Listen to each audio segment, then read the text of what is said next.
வணக்கம்.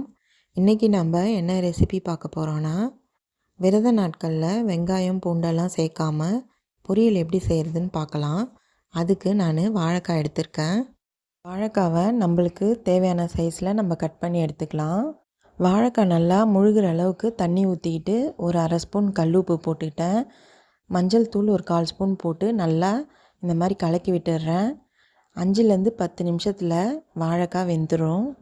வாழைக்காய் நல்லா வெந்ததுக்கப்புறமா நாம் தண்ணியை வடிகட்டிட்டு வாழைக்காவை பொரியல் செய்ய ஆரம்பிச்சிடலாம்.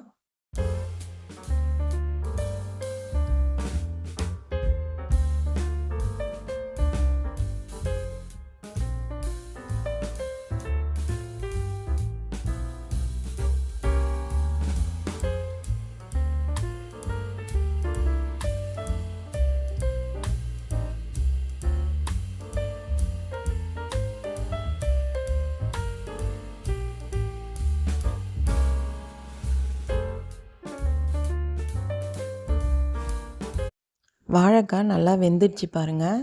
இப்போ நம்ம இந்த ஸ்டேஜில் ஸ்டவ் ஆஃப் பண்ணிவிட்டு வாழைக்காவை தண்ணியை வடிகட்டிட்டு நம்ம தனியாக ஒரு தட்டில் எடுத்து வச்சுக்கலாம்.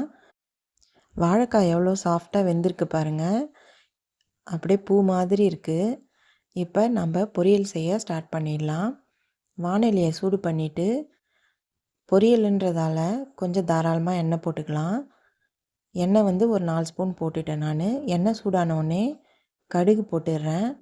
ஒரு அரை ஸ்பூன் கடுகு, 1/4 ஸ்பூன் ஜீரகம் போட்டுக்கிறேன்.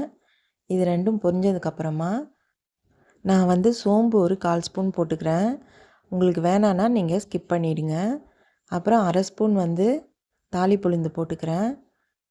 வாழைக்கான்றதால கேஸ் ப்ராப்ளம் வரும் ஒரு சிலருக்கு, அதனால் பெருங்காயத்தூள் கொஞ்சம் போட்டுக்கிறேன். அதுக்கப்புறமா மிளகாத்தூள் ஒரு 1/4 ஸ்பூன் இல்லை 1.5 ஸ்பூன் போட்டுக்கலாம். நான் இது எல்லாத்தையும் போட்டுட்டு நல்லா எண்ணெயில் வதக்கி விட்டுடுறேன்.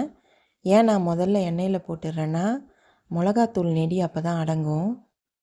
இந்த ஸ்டேஜில் நான் வேக வச்சுருக்க வாழைக்காவை இது கூட சேர்த்துக்கிறேன்.